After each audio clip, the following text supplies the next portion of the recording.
പ്രവാസികൾക്ക് ഏറെ അഭിമാനം നൽകുന്ന വാർത്തയാണ് പുറത്തുവരുന്നത്. ചരിത്രത്തിലാദ്യമായി ഇന്ത്യയുടെയും സൗദി അറേബ്യയുടെയും സൈനികർ സംയുക്ത അഭ്യാസത്തിന് തുടക്കം കുറിച്ചു. മാസങ്ങളായി ഇതുമായുള്ള ചർച്ചകൾ പുരോഗമിച്ചിരുന്നു. ഇതിന് പിന്നാലെയാണ് സൈനികാഭ്യാസം ആരംഭിച്ചിരിക്കുന്നത്. പാകിസ്ഥാനെ പാടെ തള്ളി ഇന്ത്യയെ നെഞ്ചോട് ചേർക്കുകയാണ് സൗദി അറേബ്യ. നമസ്കാരം, പ്രവാസി മലയാളിയിലേക്ക് സ്വാഗതം. പ്രവാസി വാർത്തകൾക്കായി ഈ ചാനൽ സബ്സ്ക്രൈബ് ചെയ്യൂ.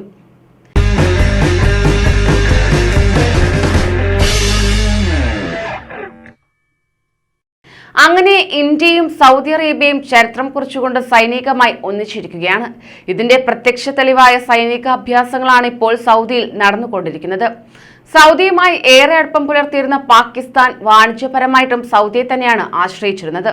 എന്നാൽ ഇപ്പോൾ പാകിസ്ഥാൻ തലകുനിക്കുന്നു എന്ന കാഴ്ചയാണ് കാണുവാൻ സാധിക്കുന്നത്. ഇനി പാകിസ്ഥാന്റെ ഭാഗത്തു നിന്നും ഒരു സൈനിക സഹായവും ആവശ്യമില്ലാത്ത അവസ്ഥ സൗദി അറേബ്യയ്ക്ക് വന്നുവെന്ന് തന്നെ പറയാം.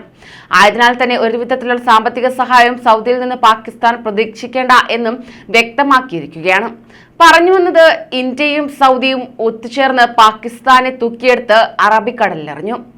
സൈനിക മേധാവി നരവനെ കഴിഞ്ഞ ഡിസംബറിലാണ് സൗദിയിലെത്തിയതും സൗദി കരസേനയുടെ ആസ്ഥാനം സന്ദർശിച്ചതും. ശേഷം ഇന്ത്യ തങ്ങളുടെ മുഖ്യ സൈനിക പങ്കാളിയാണെന്ന് സൗദി അറേബ്യ സൂചിപ്പിക്കുകയും ചെയ്തു. ഇരു രാജ്യങ്ങളും കഴിഞ്ഞ കുറച്ചു വർഷങ്ങളായി പ്രതിരോധ മേഖലയിൽ അടുത്ത ബന്ധം പുലർത്തി വരികയാണ്. 2009 സൗദിയിലെത്തിയ പ്രധാനമന്ത്രി നരേന്ദ്രമോദി സംയുക്ത കൗൺസിൽ കരാറിൽ ഒപ്പുവച്ചിരുന്നു. സൗദി കിരീടാവകാശി മുഹമ്മദ് ബിൻ സൽമാൻ ഇന്ത്യയിലെത്തിയതും 2019 തന്നെയായിരുന്നു. ഇന്ത്യയിൽ $10,000 കോടി നിക്ഷേപമാണ് അന്ന് സൗദി പ്രഖ്യാപിച്ചത്. നേരത്തെ പാകിസ്ഥാനുമായി അടുത്ത ബന്ധമാണ് സൗദി പുലർത്തിയിരുന്നത്. പാകിസ്ഥാൻ സൈനികരുടെ സഹായം സൗദി പലപ്പോഴും തേടിയിരുന്നു. യമൻ യുദ്ധത്തിന് വരെ ഈ സഹകരണം ഉണ്ടായിട്ടുണ്ട്. എന്നാൽ ഇന്ത്യക്കെതിരെ പാകിസ്ഥാൻ നടത്തുന്ന നീക്കങ്ങളെ സൗദി പരസ്യമായി എതിർത്തത് അടുത്തിടെയാണ്. കശ്മീർ വിഷയത്തിൽ ഇന്ത്യയെ എതിർക്കാതെ സൗദി നിലപാടെടുത്തത് ഏറെ ചർച്ച ചെയ്തിരുന്നു. മാത്രമല്ല, OICയിൽ പാകിസ്ഥാന്റെ വാദം അംഗീകരിക്കപ്പെട്ടില്ല. OIC യോഗത്തിൽ ഇന്ത്യൻ പ്രതിനിധിയെ ക്ഷണിക്കുകയും ചെയ്തു.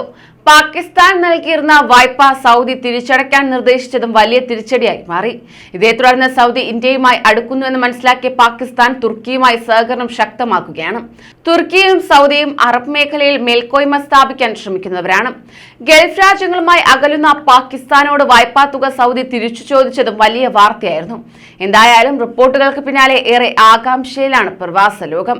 അതോടൊപ്പം തന്നെ പാകിസ്ഥാന്റെ തന്നെ തലതിരിഞ്ഞ നിലപാടുകളിലൂടെയും ഇനി വരാൻ പോകുന്ന നൂറ്റാണ്ടിൽ ഇന്ത്യയുടെ ആഗോള പ്രാധാന്യം മനസ്സിലാക്കിക്കൊണ്ട് പാകിസ്ഥാനുമായി അകന്ന് ഇന്ത്യയുമായി കൂടുതൽ അടുത്തുകൊണ്ടിരിക്കുകയാണ് സൗദി.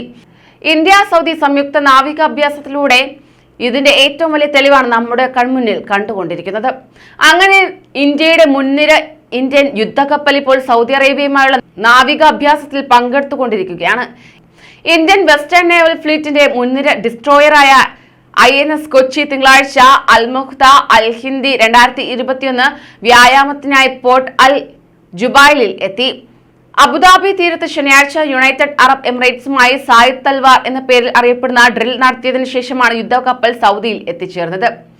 അൽമുഖ്ത അൽ ഹിന്ദി നാവിക സൈനിക അഭ്യാസം തിങ്കളാഴ്ച അതിന്റെ തുറമുഖ ഘട്ടത്തോടെയാണ് ആരംഭിച്ചത്. ഉഭയകക്ഷി പ്രതിരോധ ബന്ധത്തിലെ ഒരു പുതു അധ്യായമാണ് ഇപ്പോൾ നടന്നുകൊണ്ടിരിക്കുന്ന ഈ അഭ്യാസമെന്ന് ഇന്ത്യൻ എംബസി വ്യക്തമാക്കി.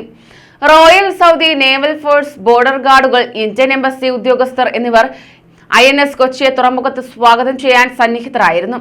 അൽമുഖ്ത് അൽ ഹിന്ദി നാവികാഭ്യാസം ഈ രണ്ട് നാവികസേനകൾക്കിടയിൽ നിരവധി കര അധിഷ്ഠിതമായ അഭ്യാസങ്ങളും കടൽ അധിഷ്ഠിത അഭ്യാസങ്ങളും ഉൾക്കൊള്ളുന്നു.